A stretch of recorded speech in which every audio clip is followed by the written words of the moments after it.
Assalamu alaikum ji. This is Dr. Harun Habib from the Biochemistry Department of Avicenna Medical College.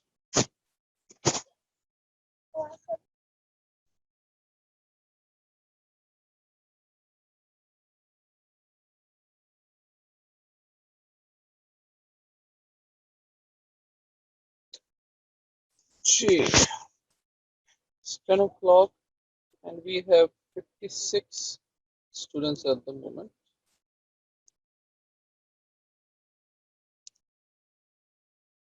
Subtract 4 from it. So we have 52 students at the moment actually. चलो आ रहे हैं सभी आहिस्ता आहिस्ता पहुंच ही जाएंगे.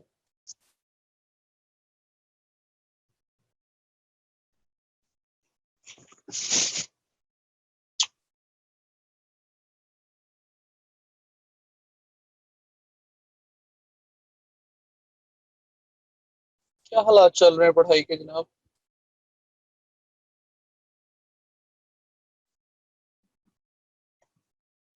कितना time दे रहे हैं आजकल पढ़ाई को? इसको बताना पसंद करेगा? पता काफी मुश्किल सा अजीब सा सवाल है. चलो that's very good. Oh welcome back Kalu साहब, आप फिर आ गए. आना ही था. यहाँ नहीं आना तो और कहाँ जाना है?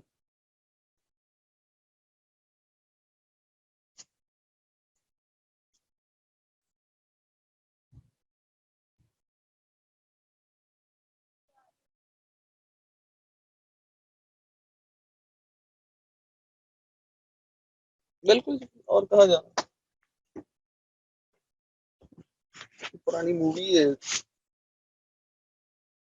मेरा नाम जोकर है शायद, उसका पता नहीं. जीना यहाँ मरना यहाँ, इसके सिवा जाना कहाँ. एनीवेज, ले जी स्टार्ट करते हैं. मेरे ख्याल से आहिस्ता आहिस्ता आते जाएंगे students. Will keep on joining. I revise a bit of yesterday's lecture. We are up to 76 at the moment already. So let's see क्या हालात बनते हैं.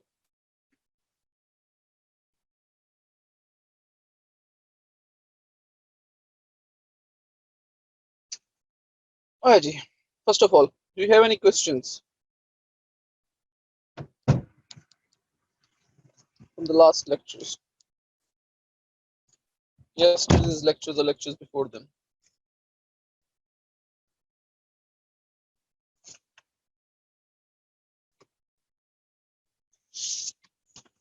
Any questions?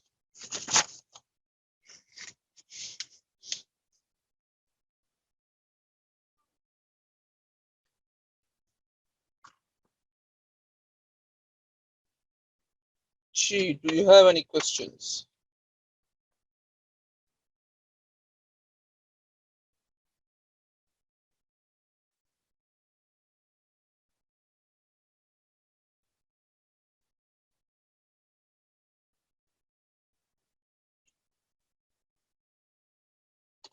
No questions?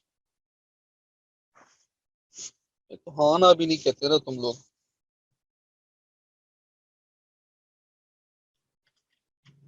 Alright जी.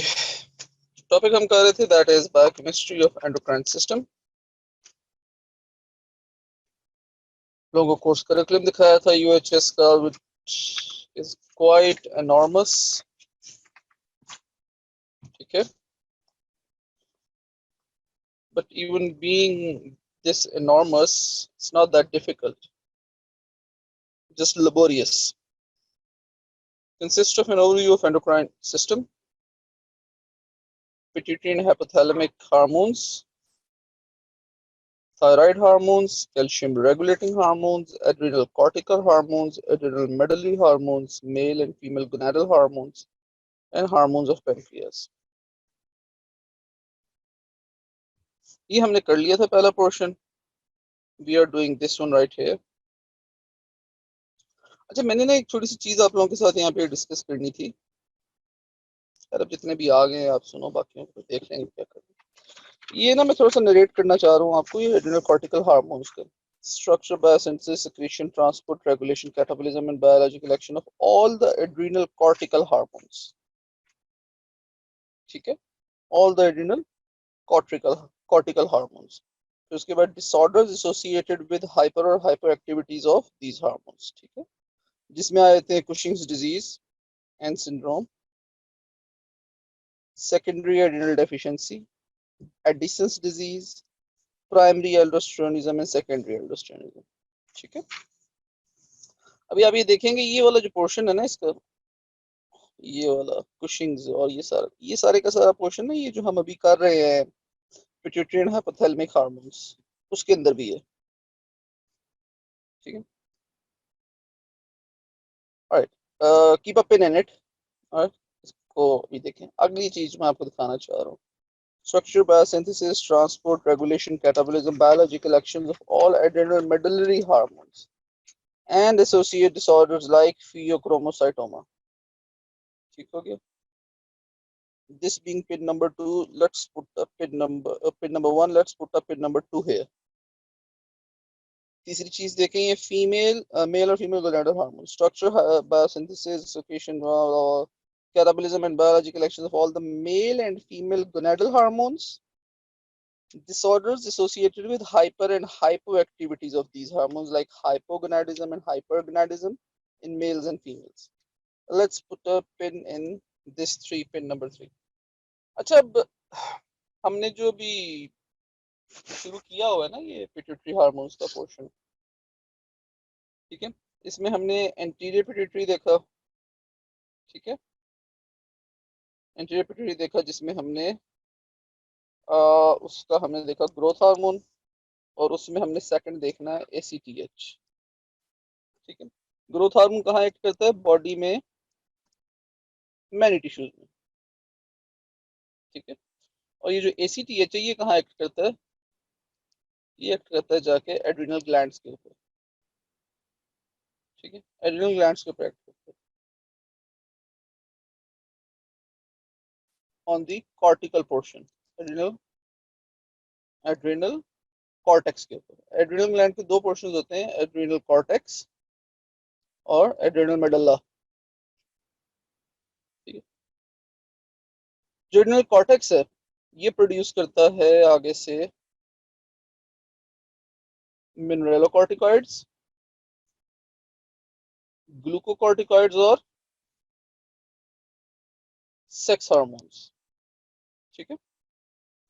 और जो मेडल्ला है वो प्रोड्यूस करता है हमारे पास catecholamines, catecholamines being adrenaline and non adrenaline, जिसे हम एपिनेफ्रिन और नॉन एपिनेफ्रिन भी कहते हैं। और अभी जो एड्रेनल कॉर्टेक्स है हमारे पास, ये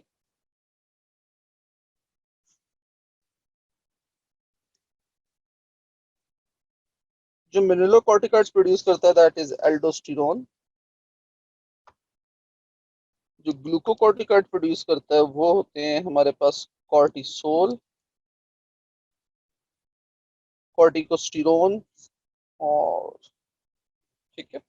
और ये जो सेक्स हार्मोन्स प्रोड्यूस करता है हमारे पास, ठीक है, तो टेस्टोस्टेरोन एंड एस्ट्रोडायोल, एस्ट्रोजन, ठीक हो गया। ये सारा आपको ये ओवरव्यू देने का मकसद इस वक्त ये कि ना ये मैंने अभी यहीं पे शुरू कर देना है कि पिट्यूटरी हार्मोन्स के अंदर ही मैंने ये काम शुरू कर देना है। I'll go to the growth hormones, then I'll go to the ACTH. ठीक है ना, once I go to the ACTH, I will go to the adrenal glands. Once I go into the adrenal glands, I will complete it here. So once we are done with this pituitary and hypothalamic hormone portion, तो ये वाला जो portion है adrenal cortical hormones, adrenal medullary hormones और male and female gonadal hormones, ये वाला सारा portion ये हमारा कवर हो जाएगा साथ ही। It's gonna take some time of course, क्योंकि हर एक पोर्शन लंबा है, it's gonna take some time, लेकिन एक तसलसल में चलेगा, एक सीक्वेंस में चलेगा, और ये इंशाल्लाह ताला we will be done with it.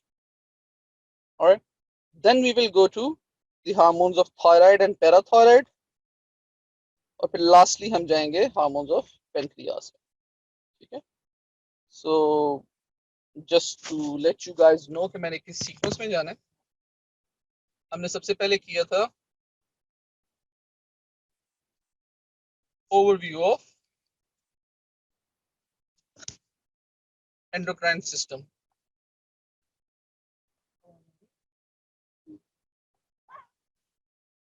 Endocrine system, ठीक है, an overview of the endocrine system, हमने ये सबसे पहले ये किया। हम सेकंड पे शुरू किया हमने पिट्यूटरी एंड हाइपोथैलेमिक हार्मोन्स। अब इसके बाद हम करेंगे adrenal cortical hormones, then we will go with adrenal medullary hormones, then male and female gonadal hormones, then we will go with the thyroid and parathyroid hormones, and lastly we will go with the hormones of the pancreas. हमारा ना ये जो road map होगा वो कुछ इस तरह का होगा।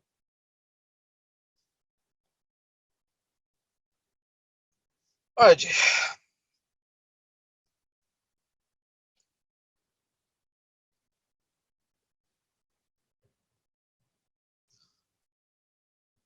पिट्यूटरी एंड हाइपोथैलेमिक हार्मोन्स का आपको मैंने कल भी कोर्स बताया था। हाइपोथैलेमिक और पिट्यूटरी हार्मोन्स के बारे में पता करना है हमने, इसके डिसऑर्डर्स को देखना है, हाइपर और हाइपो के, और डिसऑर्डर्स हमें बताए हैं इन्होंने कि हमने ड्वार्फिज्म को देखना है, जाइगेंटिज्म को देखना है, एक्रोमेगाली को देखना है, Cushing syndrome, Edison's disease, diabetes insipidus और इनअप्रोप्रिएट सेक्रेशन ऑफ एडीएच। ये जो टॉपिक्स इस पॉइंट कोर्स के बनते हैं वो इस तरह के हैं।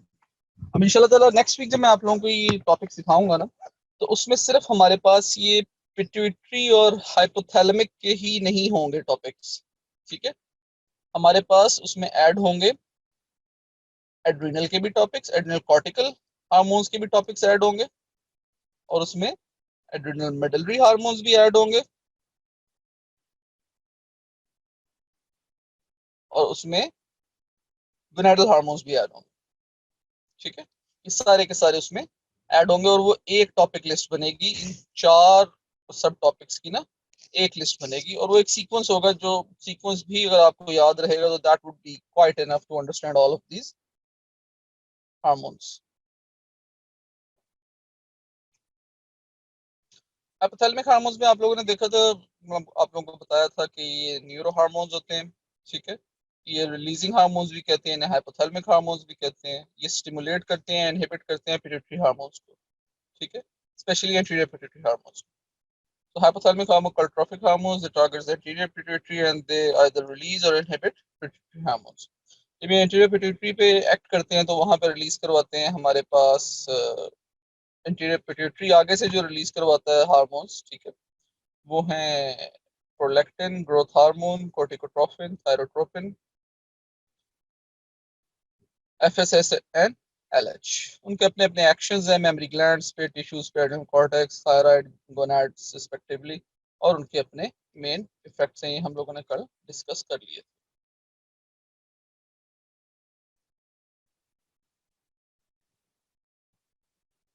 ये वाली मैं डायग्राम आप लोगों के साथ, ये वाली इलस्ट्रेशन है, दोबारा एक दफा डिस्कस करना चाहूंगा।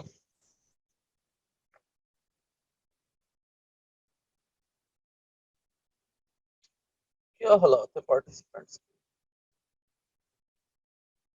111, गुड। ये देखिए, हाइपोथैलेमस से जो न्यूरो हार्मोन्स निकलते हैं वो हमारे पास कौन कौन से हुए?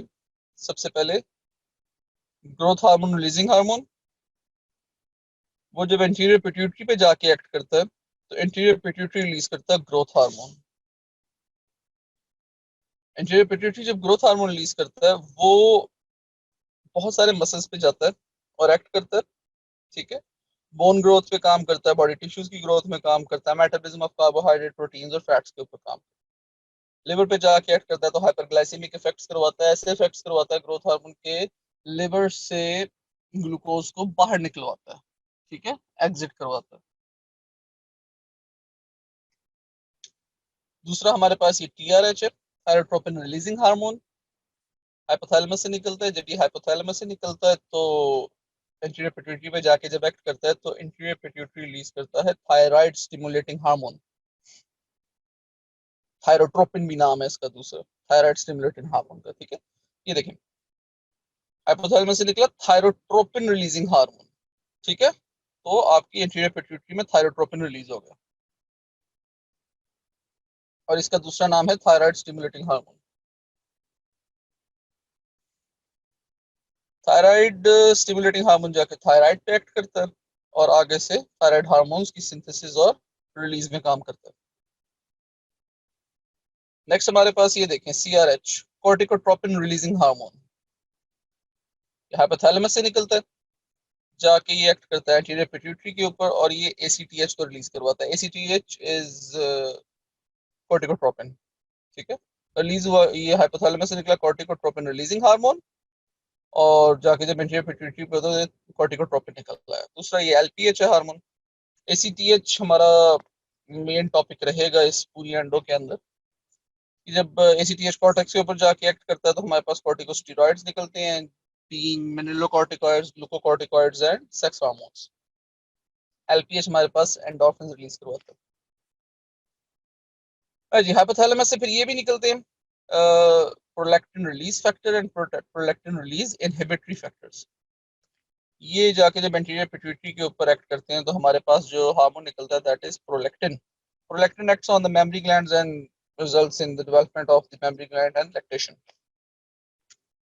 फिर हमारे पास आ जाते हैं gonadotropin releasing hormone, gonadotropin releasing hormones. जब ये एंटीरियर पिट्यूटरी पे पहुंचता है गोनाडोट्रोपिन रिलीजिंग हार्मोन तो वहां पे हमारे पास FSH और LH प्रोड्यूस करवाता है। FSH और LH दोनों के एक्शंस होते हैं ओवरीज के ऊपर और टेस्टिस के ऊपर। FSH के ओवरीज पे एक्शंस हैं कि ये कल भी बताया था, आज रिपीट कर रहा हूँ because it's very important. FSH के जो ओवरीज पे एक्शंस है वो ये है कि ये प्रोडक्शन ऑफ ईस्ट्रोजन करवाता है, जो मेजर डिफरेंस। टेस्टिस के ऊपर growth of seminal tubules and spermatogenesis. और LH के अंदर ओवरीज पे जब ये एक्ट करता है तो इट्स गोना प्रोड्यूस प्रोजेस्टेरॉन। ठीक है, और टेस्टिस के ऊपर सिंपल टेस्टोस्टेरोन। अगर मैं इसको इस तरह आप लोगों को समझाने की कोशिश करूं कि FSH है, ठीक है,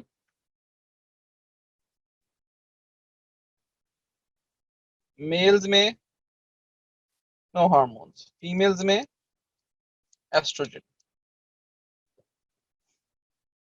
LH मेल्स में टेस्टोस्टेरोन, फीमेल्स में प्रोजेस्टेरॉन। ठीक है, this is the division of hormones, it's very important. ठीक है, जी आगे चलें। Anterior pituitary hormones, anterior pituitary hormones जो वो वाले हार्मोन्स हैं जो एंटीरियर पिट्यूटरी रिलीज करता है under the influence of hypothalamic hormones या ट्रोफिक हार्मोन्स। ठीक है, हाइपोथैलेमस के अंडर इन्फ्लुएंस जो एंटीरियर पिट्यूटरी हार्मोन्स प्रोड्यूस करता है वो है हमारे पास प्रोलैक्टिन, ग्रोथ हार्मोन जिसका दूसरा नाम सोमैटोट्रोपिन भी है, ACTH एड्रेनोकोर्टिकोट्रोपिक हार्मोन जिसका दूसरा नाम कोर्टिकोट्रोपिन भी है, थायराइड स्टिमुलेटिंग हार्मोन जिसका दूसरा नाम थायरोट्रोपिन भी है, फॉलिकल स्टिमुलेटिंग हार्मोन और ल्यूटेनाइजिंग हार्मोन। हमने जो डिस्कस करने हैं इन डिटेल वो हमारे पास ग्रोथ हार्मोन है, आज इंशाल्लाह करेंगे। कोर्टिकोट्रोपिन है, इसको हम आज शुरू करेंगे इंशाल्लाह। FSH, LH इंशाल्लाह ये हमारे आगे जब एड्रेनल कॉर्टिकल हार्मोन्स हो जाएंगे, एड्रेनल फिर उसके बाद एड्रेनल मेडुलरी हार्मोन्स हो जाएंगे, फिर इनकी बारी आएगी गोनाडल हार्मोन्स की। फिर हम ये करेंगे थायरोट्रोपिन वाला इंशाल्लाह, जो हमारे पास थायराइड और पैराथायराइड हार्मोन्स के अंदर जब जाएंगे। प्रोलैक्टिन हम इतना ज्यादा डिस्कस नहीं करते हैं, प्रोलैक्टिन आपने देखा कोर्स के अंदर भी कहीं नजर नहीं आ रहा। ठीक है, प्रोलैक्टिन हम डिस्कस नहीं करते हैं। बाकी ये सारे जितने भी हैं इनको हम इंशाल्लाह इनकी डिजीजेज इनका सब कुछ डिटेल में देखेंगे। जी,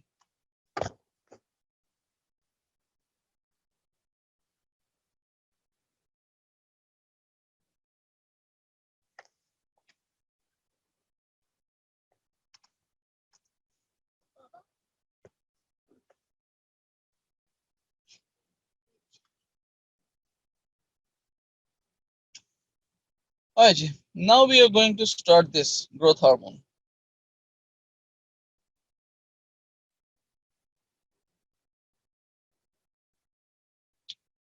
Growth hormone is a simple protein. इसकी जो केमिकल नेचर है वो क्या है कि it's a simple protein. Protein का क्या मतलब है? अगर मैं कहता हूँ पॉलीपेप्टाइड, तो उसका क्या मतलब है कि एक पॉलीपेप्टाइड चेन है और उसके अंदर कई अमीनो एसिड्स हैं और वो एक सिंगल चेन. ठीक है, दैट इज अ पॉलीपेप्टाइड. और अगर मैं प्रोटीन कह रहा हूँ तो इसका मतलब है कि वो more than one polypeptide chain है. ठीक है ना, which are folded together in a manner that it will form a protein molecule. The behavior of the polypeptide hormone and the protein hormone are quite similar. कोई difference नहीं है उनमें. ठीक है, किसी भी किस्म का. तो उनकी जो सिक्रीशन है, उनकी जो ट्रांसपोर्ट है, उनकी जो सेल सिग्नलिंग है, वो सारी की सारी वैसे ही है जितना हमारे पास पॉलीपेप्टाइड हार्मोन्स की. ठीक है, जो हमने पढ़े थे क्लासिफिकेशन में. This growth hormone is secreted continuously during the whole life. सारी जिंदगी ये रिलीज होता रहता है. ऑफ कोर्स जब बचपना होता है, जब चाइल्डहुड होती है, तो इसकी सिक्रीशन काफी ज्यादा होती है. ठीक है, तो वेरी हायर लेवल होती है. जैसे जैसे एज कम होती जाती है इसकी सिक्रीशन कम होती जाती है, लेकिन ये नहीं होता कि इसकी सिक्रीशन बंद हो जाए. ठीक है, ये नहीं होता कि इसकी सिक्रीशन बंद हो जाए, होती रहती है ग्रोथ हार्मोन की सिक्रीशन. क्योंकि इसका सिर्फ काम ना, ग्रोथ हार्मोन का सिर्फ ये नहीं है कि इसने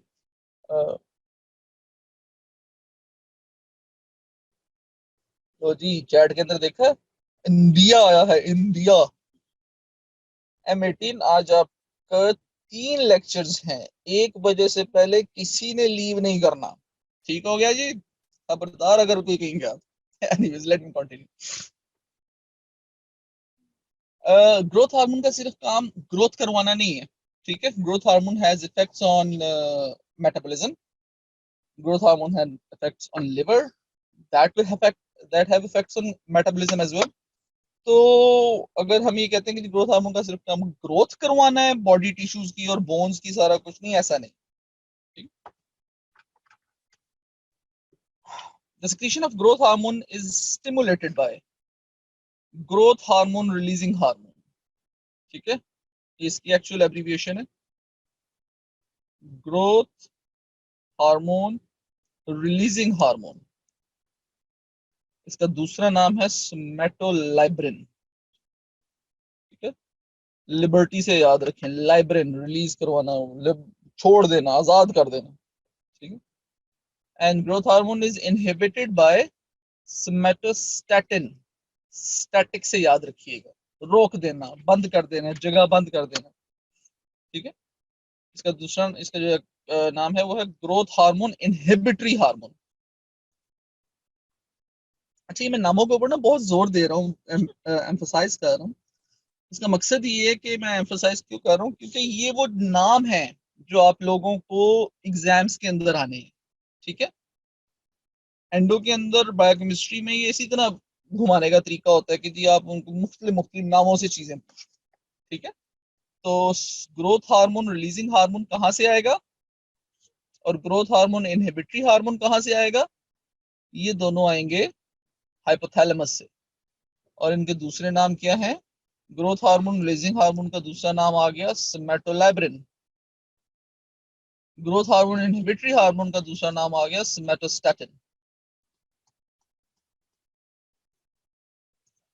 The main functions of the growth hormone are that it stimulates somatic growth of organs and tissues, particularly bones, cartilages and muscles. ये इसका main function है. Not the only function. ये नहीं कि ये इसका only function है, ऐसा नहीं लिखा होगा the only function. It is the main function of growth hormone. It stimulates somatic growth of organs and tissues, particularly bone, cartilages and muscles. Alright जी, अब हम देखते हैं effects of, क्योंकि हमने उसका मेन फंक्शन तो देख लिया कि भी वो ग्रोथ करवा रहा है. ठीक है, बोन्स, कार्टिलेजेस और मसल्स की वो ग्रोथ करवा रहा है।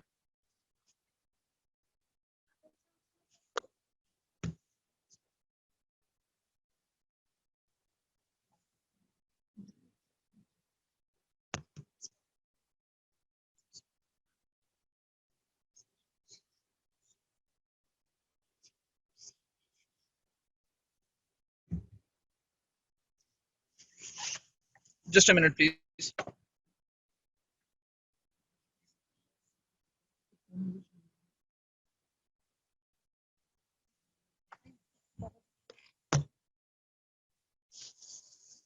और जी, I'm back. Effects of growth hormone. जो हमने पिछली स्लाइड में देखा, हमने इसका मेन फंक्शन देखा। मेन फंक्शन क्या था इसका? Growth of bones, cartilages and muscles. अब हम इसके इफेक्ट्स देख रहे हैं। अब ये इफेक्ट्स किस पे देख रहे हैं कि मैंने आपको पहले भी बताया कि ये ना सिर्फ जो ग्रोथ हार्मोन है ना वो ग्रोथ नहीं करवाता। ठीक है, अगर सिर्फ ग्रोथ करवाता होता तो जब हम एडल्ट हो जाते हैं, जब वी आर ग्रोन इनफ, तो उसके बाद ही ग्रोथ हार्मोन की सिक्रीशन रुक जाती है। लेकिन ग्रोथ हार्मोन की सिक्रीशन रुकती नहीं है कभी भी। उसकी वजह ये है कि it has effects on metabolism. ठीक है, what effects on which metabolism? Let's see. सबसे पहले हम देखते हैं effects of growth hormone on protein metabolism. ठीक है,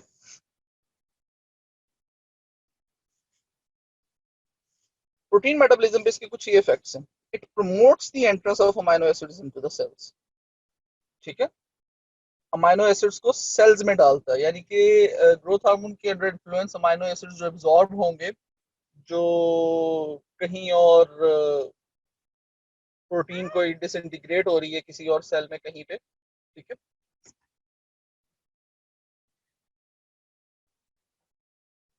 उससे जो अमीनो एसिड बन रहे हैं वो सारे के सारे सेल में आएंगे। सेल में क्यों आएंगे? क्योंकि प्रोटीन्स बनेंगी। ठीक है, इस वजह से आएंगे अमीनो एसिड्स आएंगे, तो जीन एक्सप्रेशन कंप्लीट होगी, ट्रांसलेशन होगी। ठीक है, इस वजह से। सेकंड है, it inhibits the catabolism of proteins and amino acids. जो मौजूदा प्रोटीन्स होती हैं अवेलेबल बॉडी के अंदर, और जो अमीनो एसिड्स अवेलेबल होते हैं, उनकी मजीद आगे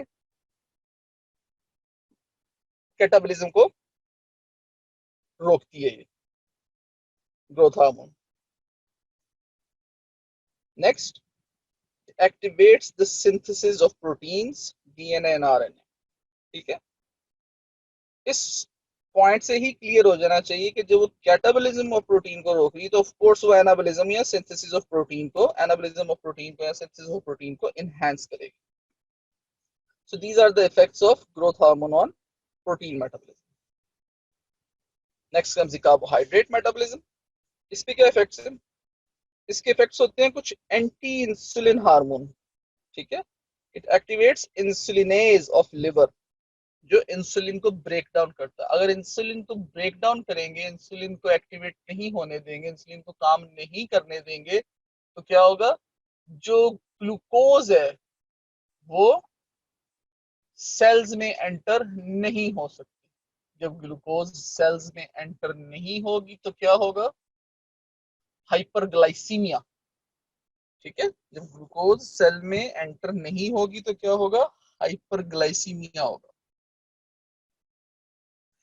इसी वजह से अगर ग्रोथ हार्मोन की सिक्रीशन ज्यादा हो जाए ना बॉडी में, तो it leads to death if it is not treated properly. ठीक है, क्योंकि अगर ग्रोथ हार्मोन कंटिन्यूसली सिक्रीट होता रहेगा, कंटिन्यूसली सिक्रीट होता रहेगा, वैसे तो ये पूरी सारी जिंदगी सिक्रीट होता है, लेकिन ऐसा नहीं कि ये कंटिन्यूसली सिक्रीट होता है। कंटिन्यूसली सिक्रीट नहीं होता ये। ग्रोथ हार्मोन की सिक्रीशन जो है सर्काडियन रिदम के ऊपर बेस्ड है। क्योंकि जब ग्रोथ हार्मोन रिलीज होता जाएगा, होता जाएगा, होता जाएगा अनचेक, तो वो क्या करेगा? वो एंटी इंसुलिन इफेक्ट करता रहेगा, इंसुलिन को ब्रेक डाउन करवाता रहेगा।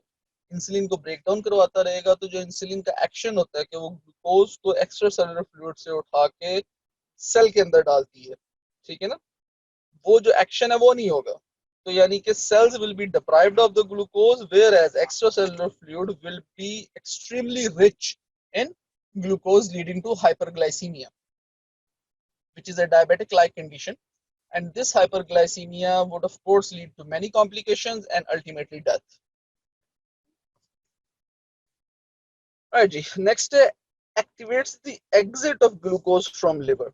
ये वो ग्लूकोनियोजेनेसिस वाला फिनोमेना है कि ग्लूकोज जब बन जाती है लिवर में तो उसको बाहर निकलवाता है। Inhibits the conversion of glucose into fat. ये इसके तीन मेजर कार्बोहाइड्रेट के ऊपर इफेक्ट्स, कार्बोहाइड्रेट मेटाबॉलिज्म। नेक्स्ट आई थी हमारे पास फैट मेटाबॉलिज्म।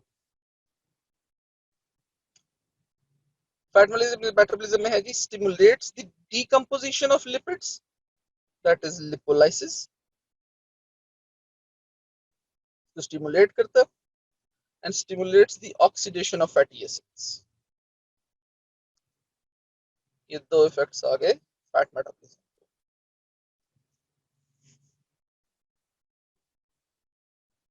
जब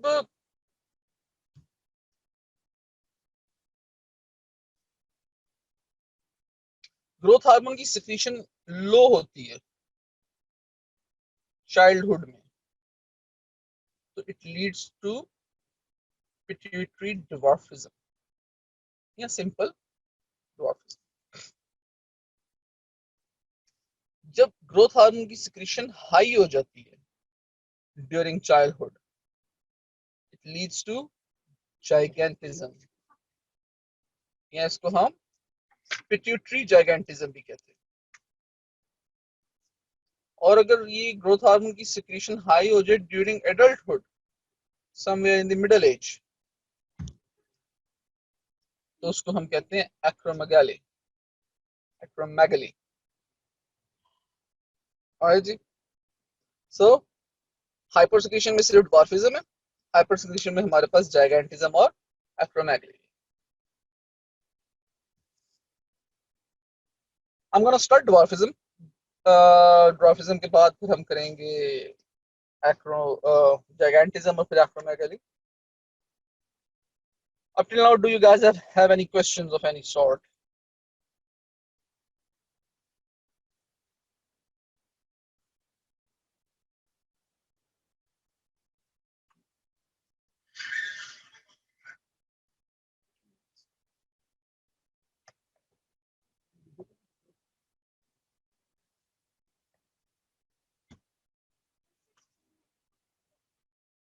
G, do you have questions of any sort?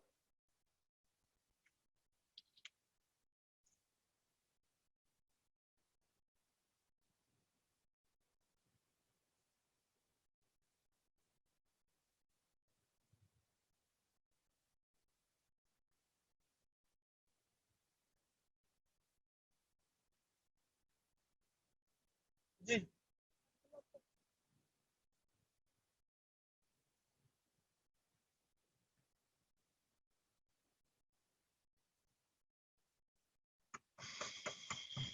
No questions जी, चले आगे चलते।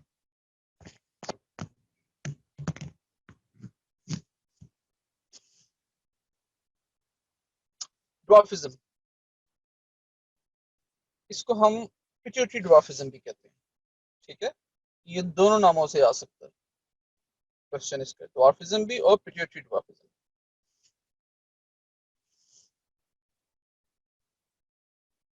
अगर इसको हम सिंपल डिस्क्राइब करना चाहें तो it is delayed growth of the individual, ठीक है। काफी delay, late, slow growth of an individual. It results in a proportionate little person, ठीक है। प्रोपोर्शनेट, प्रोपोर्शनेट से क्या मुराद है? ये नहीं होगा कि उसका जो हेड होगा वो उसकी बॉडी से डिस्प्रोपोर्शनेटली बड़ा होगा या उसके आर्म्स और लेग्स उसकी बॉडी से डिस्प्रोपोर्शनेटली छोटे होंगे, ठीक है। ऐसा नहीं होगा। आपने कुछ ऐसे इंडिविजुअल्स देखे होंगे जिनके कोई एक आर्म या कोई एक लेग डिस्प्रोपोर्शनेटली छोटी होती है, एट्रोफीड होती है, ठीक है।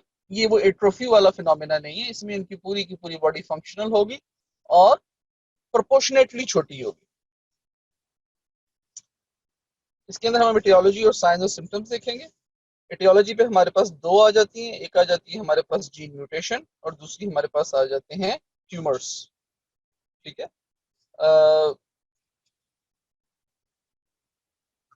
जीन म्यूटेशन से क्या मुराद है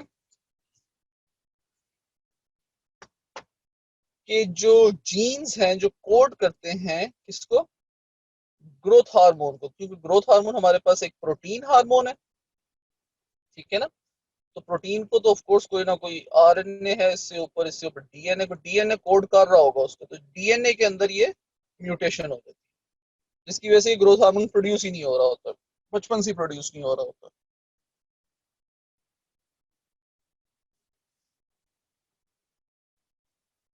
ये हो जाएगा हमारे पास gene mutation, that is alteration on chromosome number 3 and chromosome number 7। दूसरी जो हमारे पास एटियोलॉजी इसकी है that is tumour, most commonly a tumor called craniopharyngioma, craniopharyngioma, craniopharyngioma, it is a tumor near a pituitary gland, ठीक है, craniopharyngioma।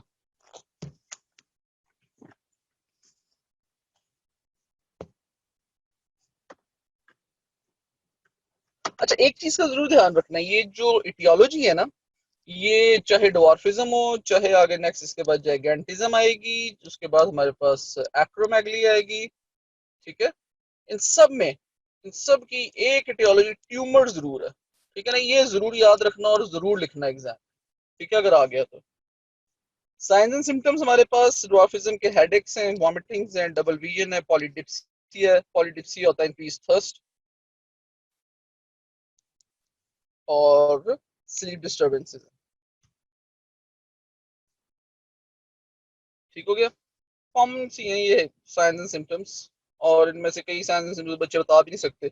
अब headache बच्चा नहीं बता सकता, डबल विजन बच्चा नहीं बता सकता, हाँ वॉमिटिंग आपको नजर आ जाएगी, पॉलीडिप्सिया वो रोता रहेगा, भाग भाग के जाके पानी पिएगा, स्लीप डिस्टर्बेंसेस होंगी उसके अंदर, ठीक है, ज्यादा सोएगा, कुछ बच्चे कम सोते हैं, कुछ इंटरमिटेंटली सोते हैं, ठीक है। ये देखिए, ये है आपके पास इलिस्ट्रेशन ड्वार्फिज्म की। आप देख रहे हैं गाड़ी मेरे ख्याल से 3-4 फुट ऊंची होती है, तो आप ये देख रहे हैं कि इस इंडिविजुअल की जो हाइट है वो रफली 2.5 to 3 फीट है, ठीक है, और same is the case with this individual. और इनकी बॉडी भी आप देख रहे होंगे प्रोपोर्शनेट, ठीक है, ऐसा नहीं है कि टांगे बहुत लंबी हैं और हाथ बहुत छोटे हैं, ऐसा नहीं है कि हाथ इनके यहाँ तक आ रहे हैं पैरों तक, ठीक है, ऐसा भी नहीं है, ठीक है। The head size is proportionate to the trunk size, ठीक है, प्रोपोर्शनेट लिटिल पर्सन। ये इसकी एक और डिपिक्शन देखें, आपके सामने एक नॉर्मल साइज हॉर्स है, ठीक है ना, और ये एक ड्वार्फ हॉर्स है, ठीक है। तो these are the examples of, again मैं जिस पे स्ट्रेस करना चाह रहा हूँ, a proportion, a proper proportionate little individual. Next आ जाती थी हमारे पास हाइपर सिक्रीशन की, हमारे पास सिर्फ गोनाडिज्म एक एग्जांपल थी, डिजीज थी, ठीक है, जो हमने डिस्कस करनी थी। हाइपर सिक्रीशन में हमारे पास दो डिजीजेस हैं, जाइगेंटिज्म एंड एक्रोमेगली। जाइगेंटिज्म होती है जब चाइल्डहुड में आपका ग्रोथ हार्मोन हाइपर सिक्रीशन में चला जाए, तो that is gigantism.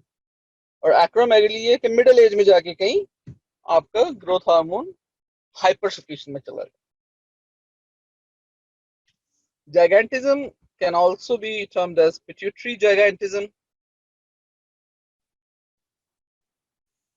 It is the hyperproduction of growth hormone before puberty and before the completion of ossification. वो ossification centers फ्यूज करते हैं ना बोन्स में, ossification center पहले प्रोड्यूस होते हैं, अपीयर होते हैं, फिर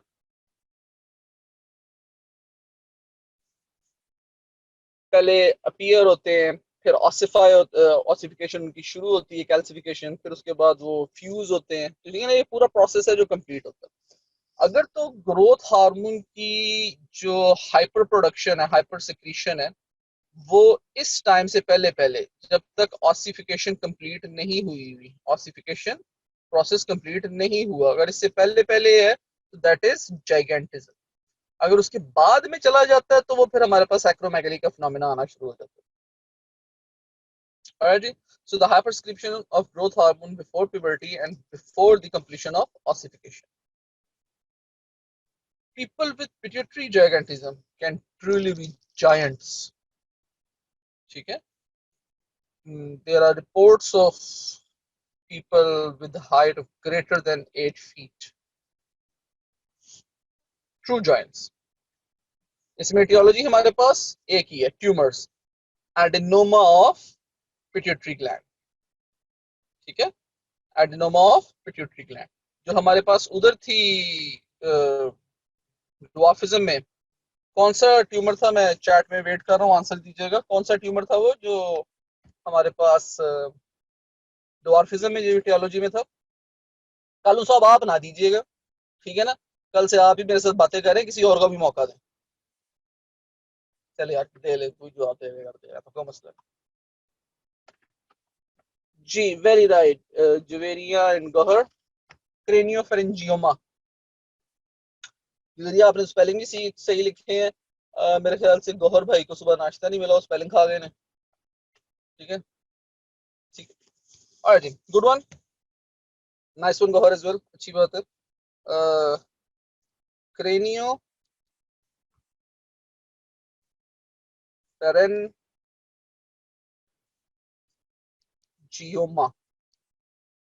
ऑलराइट जी. ये देखिए, ये है आपके पास कुछ डिपिक्शन जायंट्स.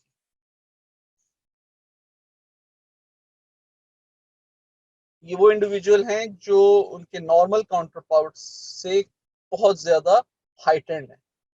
ठीक है, आप यहाँ पे भी देख सकते हैं, आप यहाँ पे भी देख सकते हैं. यहाँ पे तो चलो इट्स अ फीमेल, तो उसके मुकाबले में आप देख रहे हो यहाँ पे इट्स फुली ग्रोन मेल.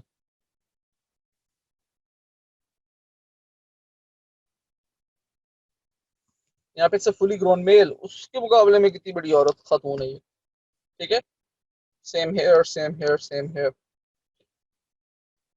ये वो इंडिविजुअल्स हैं जिनको चाइल्डहुड में ही इनका ग्रोथ हार्मोन जो है वो हाइपर सिक्रीशन में चला गया था, चाइल्डहुड में. ठीक है. alright, अब हम आए थे नेक्स्ट के ऊपर. Last disorder of the growth hormone that we are going to study, acromegaly. इसके बारे में हमने क्या देखा था? Hyper secretion of growth hormone in adulthood, somewhat middle age. ठीक है, after the completion of ossification process. ठीक है, after the completion of ossification process, it is usually diagnosed in the middle age.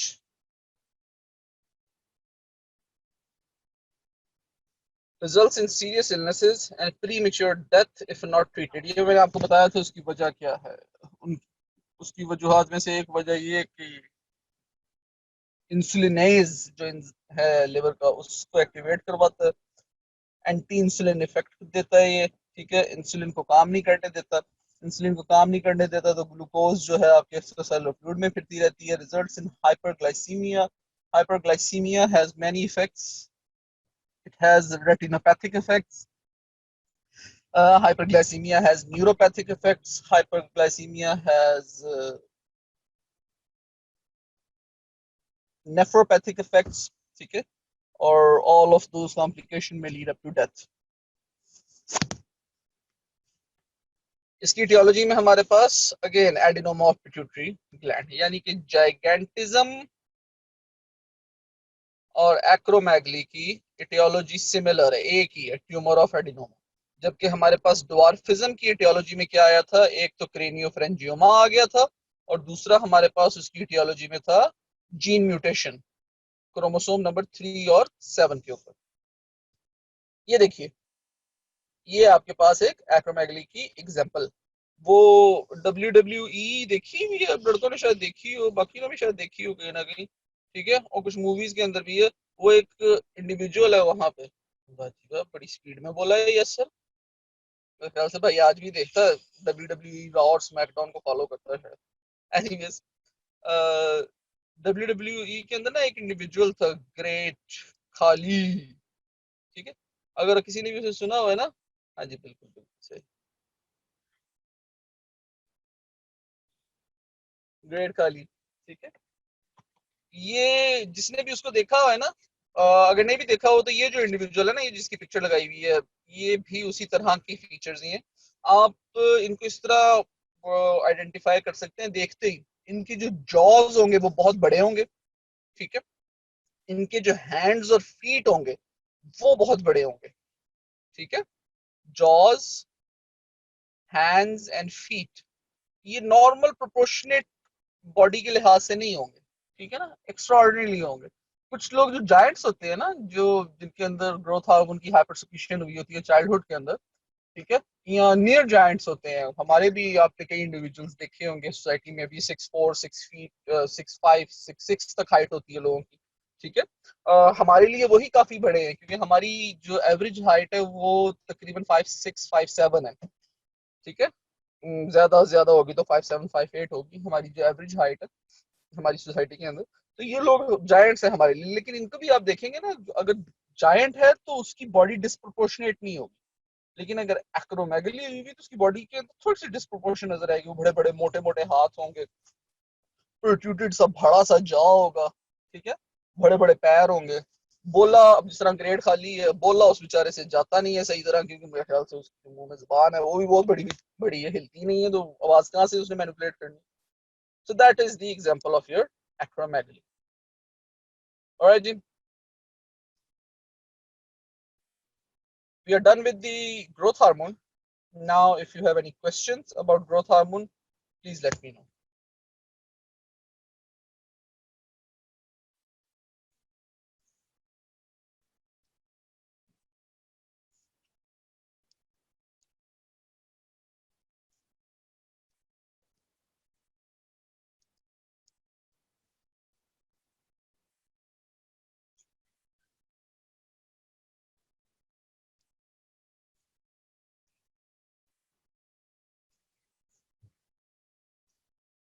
जी, किसी किस्म का कोई क्वेश्चन है आपका ग्रोथ हार्मोन के बारे में, प्लीज।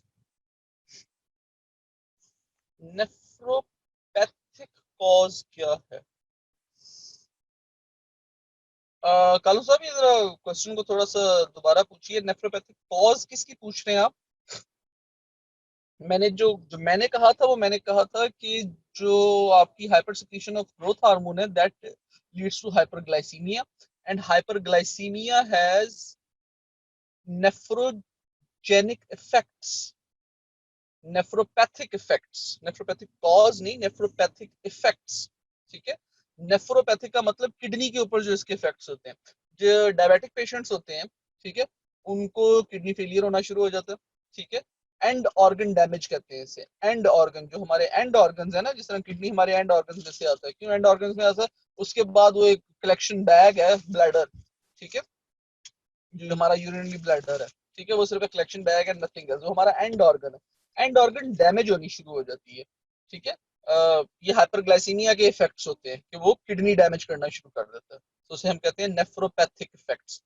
वो आपकी जो नर्वस सिस्टम है उसको डैमेज करना शुरू कर देता है, ठीक है। एक सेकंड में बताता हूँ, नेक्स्ट अगले क्वेश्चन का मैं आंसर देता हूँ, ये कंप्लीट कर लेने दें। वो आपके नर्वस सिस्टम को, न्यूरॉन्स को डैमेज करना शुरू कर देता है, उसे हम कहते हैं न्यूरोपैथिक इफेक्ट्स। वो आपके रेटिना को डैमेज करना शुरू कर दे, उसे हम कहते हैं रेटिनोपैथिक इफेक्ट्स, ठीक है, ऑफ द हाइपरग्लाइसीमिया। इनके जो सिंपल सिंपल नाम है ना, वो ये क्या है? रेटिनोपैथी, नेफ्रोपैथी, न्यूरोपैथी, ठीक है ना, ये इनके नाम्स हैं, ठीक है। वो रेटिनोपैथी के मुराद आई की पैथोलॉजीज, रेटिना की पैथोलॉजी। नेफ्रोपैथी की मुराद किडनी की पैथोलॉजीज। न्यूरोपैथी की मुराद नर्वस सिस्टम की पैथोलॉजी। अब आपका क्वेश्चन है, these disorders can be treated or not? These disorders can be managed, ठीक है ना। रेटिना जो है उसको आप क्योर नहीं कर सकते। आपको क्या करना पड़ेगा? आपको रेटिना को रिप्लेस करना पड़ेगा, ठीक है, रेटिनल ट्रांसप्लांट होगा, ठीक है।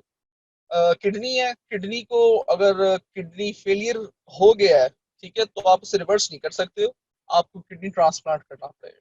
लाइकवाइज न्यूरॉन्स अगर डैमेज हो गए, आपने देखा होगा डायबिटिक पेशेंट्स है, उनको पेन स्टिमुलस नहीं आता, इसी वजह से वो जब नाखून वगैरह भी काट रहे होते हैं तो काफी ज्यादा स्किन भी काट जाते हैं बीच में से, ठीक है।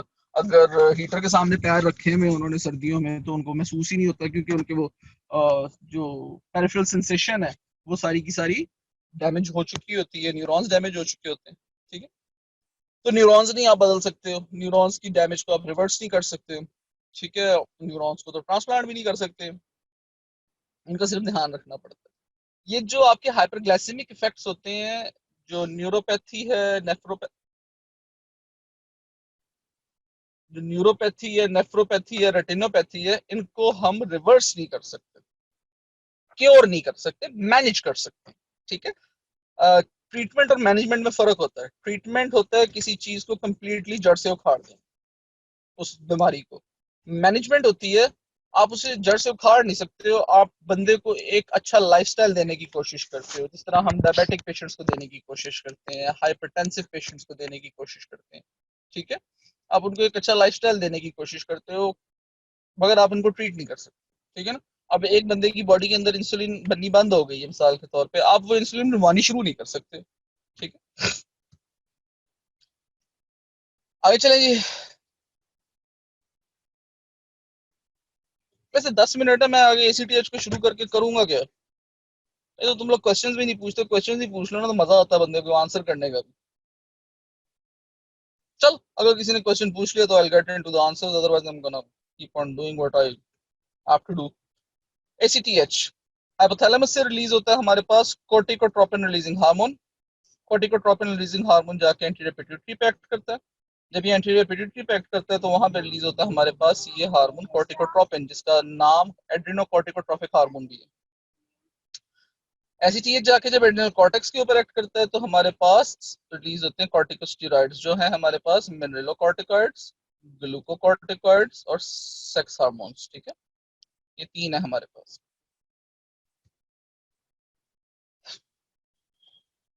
तो हम एड्रिनोकॉर्टिकोट्रोपिक हार्मोन से शुरू करते हैं, जिसकी शॉर्ट फॉर्म है हमारे पास ACTH, और इसका दूसरा नाम है हमारे पास कोर्टिकोट्रोपिन, ठीक है। इसकी जो केमिकल नेचर है हमारे पास है पॉलीपेप्टाइड, ठीक है। ग्रोथ हार्मोन की केमिकल नेचर क्या थी? जरा मुझे बताना चैट में, ग्रोथ हार्मोन की केमिकल नेचर क्या थी?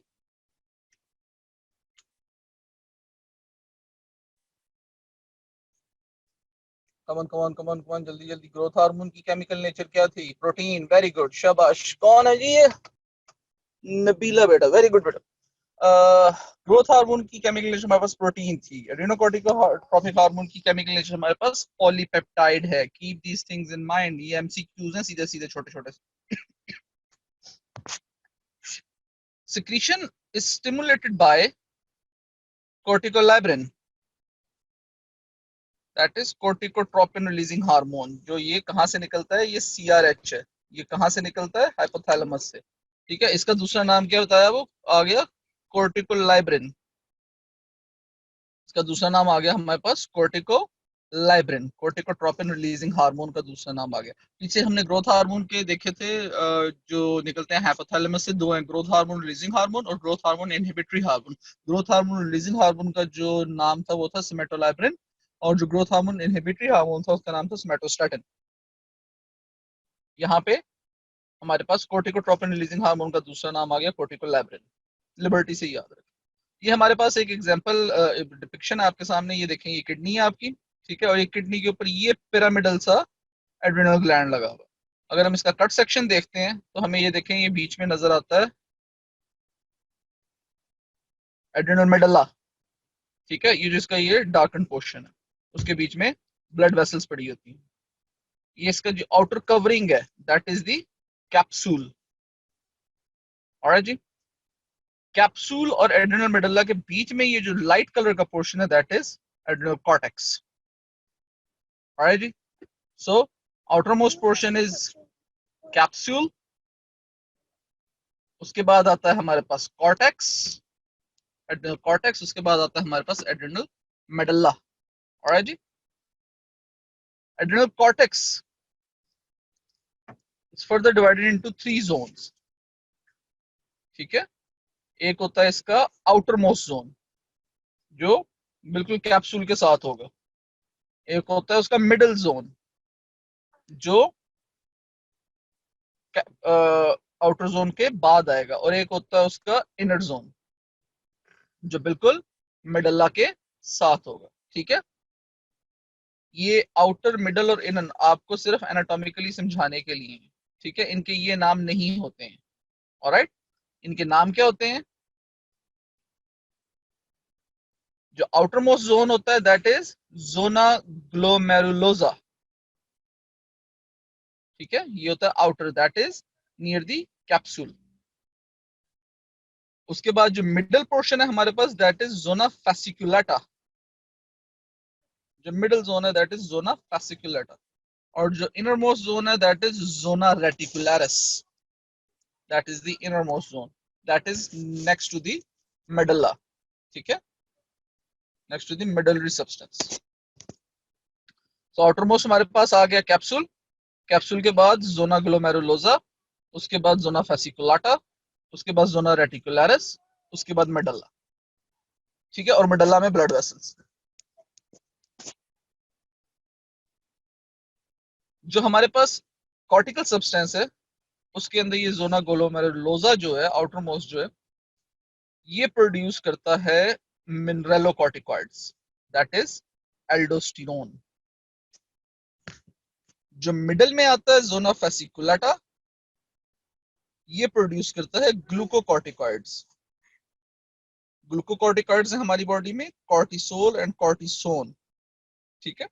कॉर्टिकोस्टेरोन भी रिलीज होता है, लेकिन ये हमारी बॉडी में अब तक इसके कोई डिस्टिंक्ट फीचर डायग्नोज नहीं हो सका, डिस्कवर्ड नहीं हो सकता हमारी बॉडी में, हो सका अब तक हमारी बॉडी में।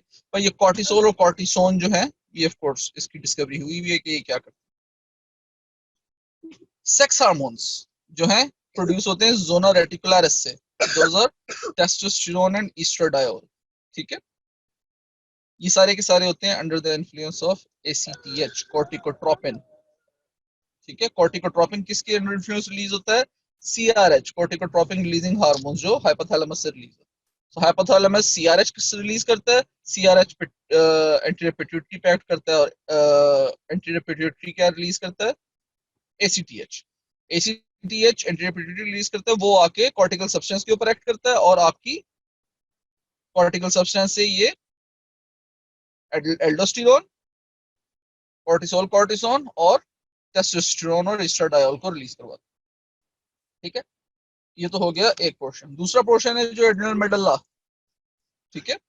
ये हमारे पास नॉन एड्रिनालिन, जिसे हम नॉर एपिनेफ्रिन भी कहते हैं, और एड्रिनालिन जिसे हम एपिनेफ्रिन कहते हैं, ये रिलीज करवाते हैं। ये है हमारे पास कैटिकोलामीन्स, ठीक है।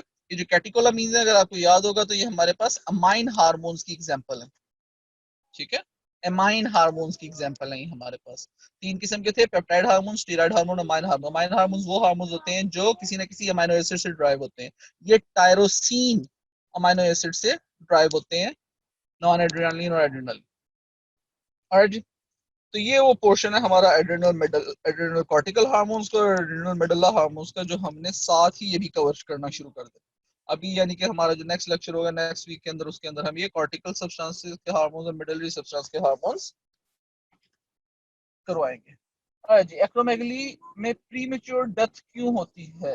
Pre mature death, of course बेटा, अगर कोई डेथ आपकी लाइफ जो एक किस्म की नॉर्मल लाइफ डिस्क्राइब होती है, ठीक है, मेडिकली, कि आप चाइल्डहुड होती है, अडल्टहुड होती है, फिर ओल्ड एज, मिडिल एज आती है, फिर ओल्ड एज आती है, ठीक है ना, फिर आपकी डेथ होती है, उससे मावरा होती है, उससे अलग होती है, तो इस वजह से उसे प्री मेच्योर डेथ कहते हैं। और होती क्यों है ये मैंने आपको बार बार बताया, ग्रोथ हार्मोन की हाइपर सिक्रीशन की वजह से, हाइपरग्लाइसीमिया बहुत ज्यादा हो जाती है। दूसरा क्वेश्चन है, जैगेंटिज्म इनहेरिटेड होती है क्या? नहीं बेटा, जैगेंटिज्म इनहेरिटेड नहीं होती। मैंने डॉर्फिज्म का आपको बताया कि उसमें जेनेटिक्स इशू है, कि सॉरी, उसमें जेनेटिक इश्यूज होते हैं। लेकिन जैगेंटिज्म को आप इनहेरिटेड कह दो, अच्छा होता है इस तरह है कि एक ही फैमिली के सारे लोग बड़े होते हैं। अब क्यों बड़े होते हैं? क्योंकि उनके अंदर वो जो प्रोटीन है, जो है ना, डीएनए, जो ग्रोथ हार्मोन को कोड कर रहा है, ठीक है, वो हाइपर एक्सप्रेस होता है, ठीक है, जिसकी वजह से वो सारे बड़े होते हैं। लेकिन मैंने ऐसा भी देखा कि एक फैमिली है, मैं कई जगह, खैर कई जगह के, वो मेरे काफी करीबी लोग हैं, एक फैमिली है उसमें सारे बड़े बड़े हैं, ठीक है, लेकिन एक उनका भाई जो है, वो चार भाई हैं, तीन भाई सारे के सारे जैन है, ठीक है, और एक भाई उनका छोटा है, ठीक है। अगर तो ये हम इसको कह दें कि ये इनहेरिटेड है और सारे बिल्कुल इनहेरिटेड कहते हैं, तो ये बिल्कुल इनहेरिटेड नहीं होती है। लेकिन हाँ, बिल्कुल ऐसा है कि ये genes generation to generation pass on हो जाते हैं, क्योंकि वो जीन्स हैं कौन से, वो ग्रोथ हार्मोन के जीन, ठीक है।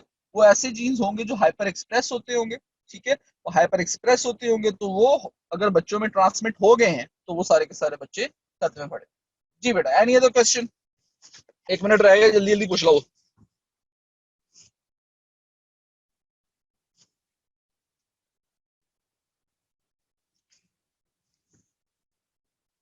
यू वेलकम बेटा।